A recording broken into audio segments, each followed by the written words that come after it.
After weeks of speculation, Palestinian President Mahmoud Abbas has postponed next month's parliamentary elections, which would have been held for the first time in 15 years in the occupied territories. Abbas said the delay was caused by Israel's refusal to promise that thousands of Palestinians living in Israeli-occupied areas of Jerusalem could vote in the election. The decision comes at a time when a rift is growing within the Fatah party. Well, earlier this week, Human Rights Watch released a major report saying for the first time that Israel's committing crimes of apartheid and persecution in the occupied Palestinian territories. The international human rights group says Israeli authorities have dispossessed, confined, and forcibly separated Palestinians. Human Rights Watch concluded, quote, "The Israeli government has demonstrated an intent to maintain the domination of Jewish Israelis over Palestinians across Israel and the occupied Palestinian territories." Human Rights Watch also released this video alongside its report. Apartheid. While many associate the word with South Africa, apartheid is a universal legal term that refers to severe discriminatory oppression. Apartheid is also a crime against humanity.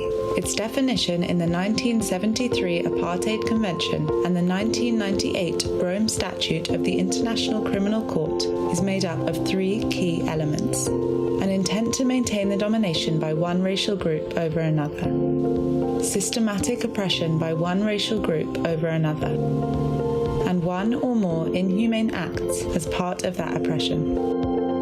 Persecution is a crime against humanity under the Rome Statute of the International Criminal Court. It is made up of two primary elements: a discriminatory intent leading to severe deprivation of fundamental rights of a racial, ethnic, or other group.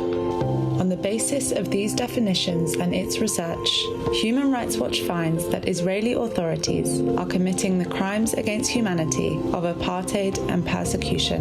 Human Rights Watch finds that the elements of the crimes come together in the occupied Palestinian territory, pursuant to an Israeli government policy to maintain the domination by Jewish Israelis over Palestinians across Israel and the occupied territory.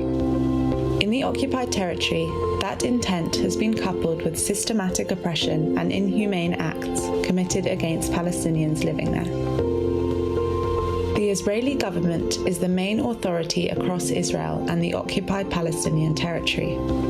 In these areas, Israeli officials have demonstrated a discriminatory intent to maintain domination over Palestinians by ensuring control over land and demographics by Jewish Israelis.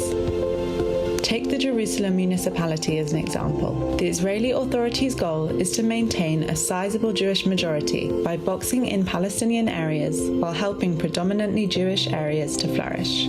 Israeli authorities maintain a two-tier system which privileges Jewish Israelis over Palestinians. The means used by Israeli authorities in the occupied territory amount to the systematic oppression needed to establish the crime of apartheid. Israeli authorities have committed a range of abuses against Palestinians. In the occupied territory, those abuses include mass land confiscation, the denial of residency rights, and the suspension of civil rights, and rise to the threshold of inhumane acts and severe abuses of the fundamental rights of Palestinians.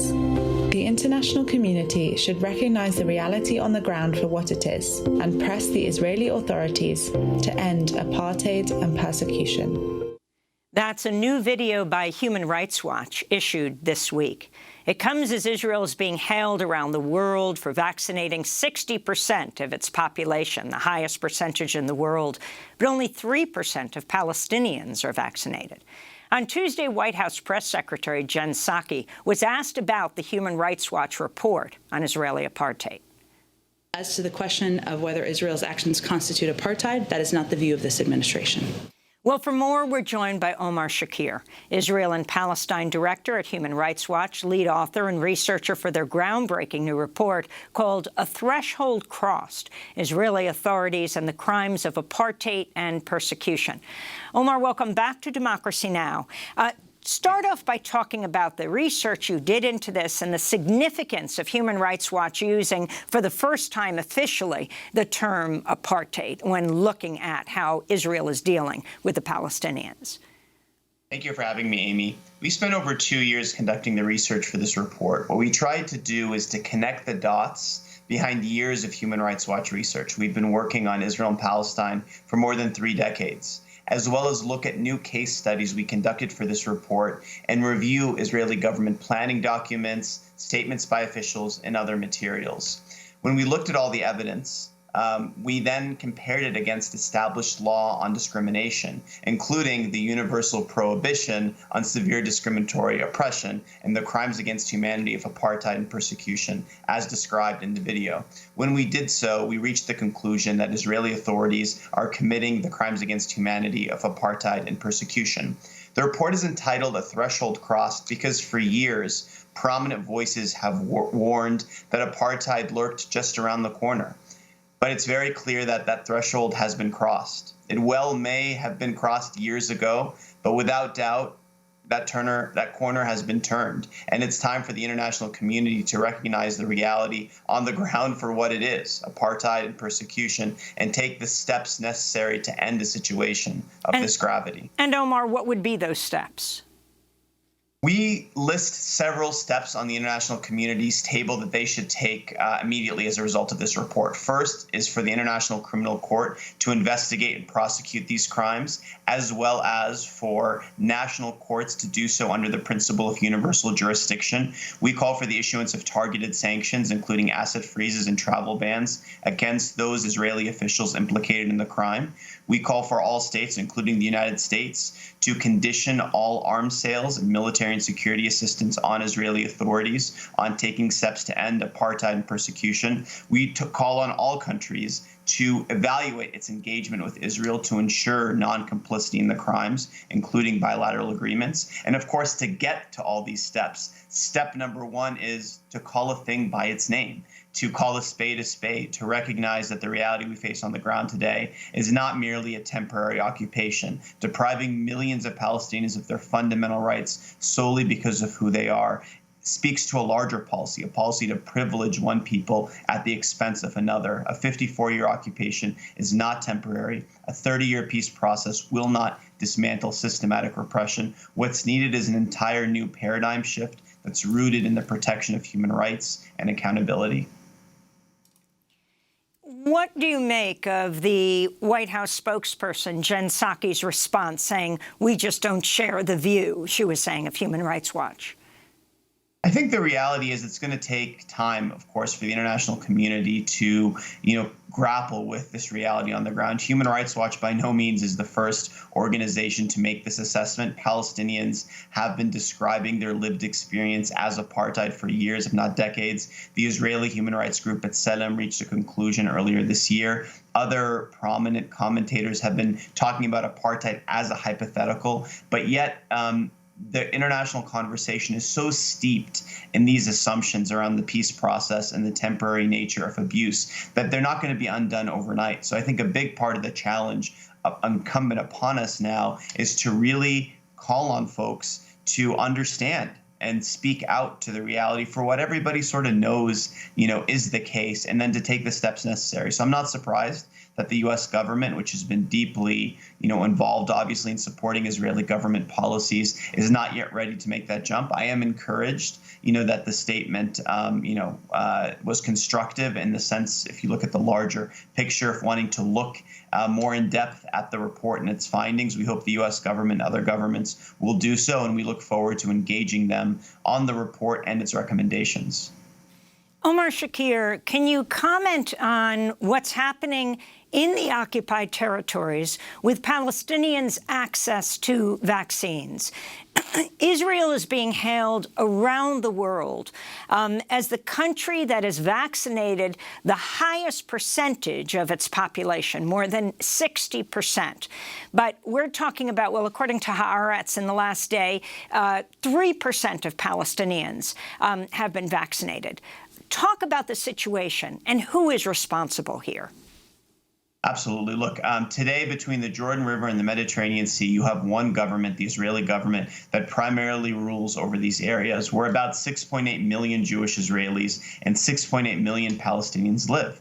And when it comes to vaccines, the Israeli government has vaccinated the vast majority of Jewish Israelis. And when it comes to the 6.8 million Palestinians, they have vaccinated Palestinian citizens who make up the majority of those, who make up, about 1.5, 1.6 million people, as well as Jerusalem residents. But they have largely not vaccinated the 4.7 million Palestinians in the West Bank and the Gaza Strip who live under Israeli rule. This creates a dynamic in parts of the West Bank where on one side of the road, you have people who are receiving a vaccine because they're Jewish, and people on the other side of the road who are not receiving a vaccine because they're Palestinian. It really sort of boils down to that, where you can have a 25-year-old Jewish Israeli settler who is eligible for a vaccine, while a 47-year-old Palestinian man who may have health conditions has yet to receive it. The Israeli government, of course, says that this is the responsibility of the Palestinian, authority, but the law of occupation is quite clear that an occupying power has the duty to ensure medical supplies, including those needed to combat a pandemic, to the occupied population. And of course, that obligation is heightened in the context of a half-century occupation where the Israeli government has developed a sophisticated machinery to rule over Palestinians, yet seeks to offload the responsibilities to the health of the population, seeking rather only to control the land and to ensure that Jewish Israelis living in this territory are fully integrated, part of the system in Israel, while Palestinians are stuck living in a situation of deep systemic oppression. And this dynamic very much is at the heart of the finding of apartheid and persecution that Human Rights Watch reached. Omar Shakir, you are the Israel and Palestine Director for Human Rights Watch. We're speaking to you in Amman, Jordan. You were expelled by Israel. Have you ever been allowed back? And what is Israel's treatment of human rights observers in the occupied territories? The Israeli government indeed did deport me in November of 2019. They made clear, and the Supreme Court upheld an interpretation of their law of entry that found that I fell afoul as a result of my human rights advocacy, both before I joined Human Rights Watch, as well as my work at Human Rights Watch. As a result of that determination, I'm unable to return to Israel and Palestine to cover human rights abuses, to do my job on the ground. Of course, the treatment that I've received, I think, speaks to Israel's larger treatment of human rights defenders. Of course, Palestinian human rights defenders face it the worst. Israeli human rights defenders also face significant restrictions. To give one other example, a Palestinian staff member of Amnesty International, Laith Abu Ziyad, has, since 2019 faced a travel ban by the Israeli authorities on unspecified security grounds. He was not able to visit his mother in a hospital in Jerusalem, 3 kilometers from his home, as a result of this travel ban, where she was receiving chemotherapy. She passed away. He has challenged this decision with Amnesty International in the Israeli court system, and they've ruled against him based on secret evidence. And he wasn't even able to attend his court hearing as a result of the travel ban. Palestinian human rights defenders have faced criminal charges. They've faced other sorts of restrictions. Israeli groups have been maligned. Human rights defenders internationally have been denied entry. This is a reality today. The Israeli government not only continues its systematic rights abuse, but muzzles those who speak out and document those abuses. I wanted to ask you about the latest news that happened overnight. Palestinian President Mahmoud Abbas postponing next month's parliamentary elections, the first in 15 years in the occupied territories, blaming Israel for refusing to promise that thousands of Palestinians living in the Israeli-occupied areas of Jerusalem could vote in the election. This is what he said. Facing this difficult situation, we decided to postpone the date of holding legislative elections until the participation of Jerusalem and its people is guaranteed. Jerusalem will not be compromised, and our people in Jerusalem will not give up their right to exercise their democratic rights. Abbas's decision comes at a time when there is a growing rift within his Fatah party, after the jailed Palestinian leader Marwan Barghouti recently endorsed a rival slate to challenge candidates backed by Abbas. Your comments?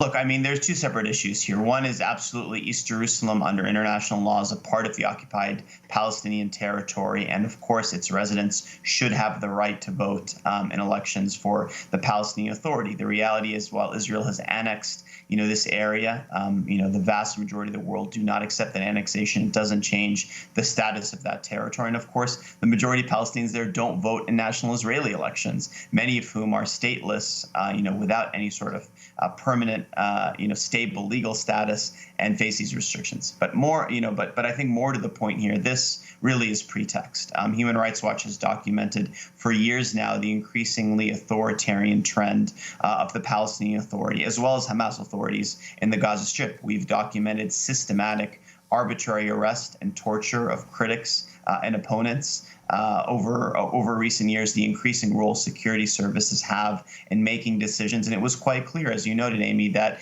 there were challenges to Abu Mazen, Mahmoud Abbas's rule, even within the Fatah party. And I think many see this move as, being done out of concern that this election, which all along was being set up to, not really to offer Palestinians a viable chance to change and vote their conscience, but really as a rubber stamp, not only for the PA in the West Bank, but Hamas, in Gaza. But when that was threatened, they canceled elections. It's an unfortunate reality. Palestinian authorities, as they are, manage affairs in only a small part of the entire, occupied Palestinian territory. Israeli authorities retain overarching control. But of course, we can't separate the PA's, repression of critics and dissidents and more general ineffective rule from the larger oppression Palestinians face, including apartheid and persecution at the hand of Israeli authorities. Palestinians are stuck between two authorities, both of whom have engaged in different forms of repression, and both of whom are holding them back from the realization of their full rights.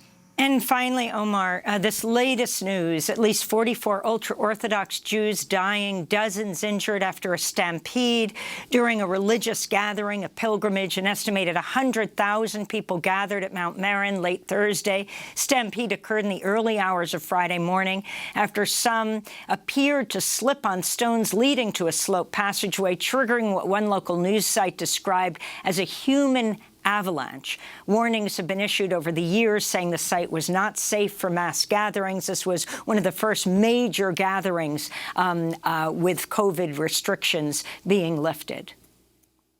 It's an absolute tragedy. And I think, we've seen, over the last year in the wake of COVID, sort of the challenges that the Israeli government has had in dealing with some of the gatherings, of more religious Jewish Israeli communities across the country. This is the sort of thing that was warned about from some of the reporting that's come out from inside Israel, that watchdogs had warned that this scenario was possible. During the pandemic, we saw, of course, examples of gatherings of different religious communities that the government, sort of attributed to the rise of cases in particular areas. So that it's very clear that there are important issues here, and that the Israeli government, whether or not it's formed in the coming days and weeks, or whether or not we head back to elections, these are the sort of things that fall by the wayside as politicians go back to back in rounds of elections. So it's a really terrible tragedy. Obviously the condolences of many in the world go out to the victims. Really awful human stories that are coming out. One that I read earlier today of a young boy who was being put in a body bag while his mother was calling him really awful, avoidable tragedy. And I hope the Israeli government will take steps to ensure this doesn't happen again. Omar Shakir, I want to thank you for being with us, Israel and Palestine Director at Human Rights Watch. We'll link to your report, A Threshold Crossed, Israeli Authorities and the Crimes of Apartheid and Persecution. Omar speaking to us from Amman, Jordan. Next up, after protests this week over the use of the remains of an African-American child killed by Philadelphia police in the 1985 MOVE bombing, the University of Pennsylvania and Princeton University have both apologized. We'll speak with a Princeton student who organized a protest on campus, and the historian San Rednan, author of Bone Rooms, From Scientific Racism to Human Prehistory in Museums. Stay with us.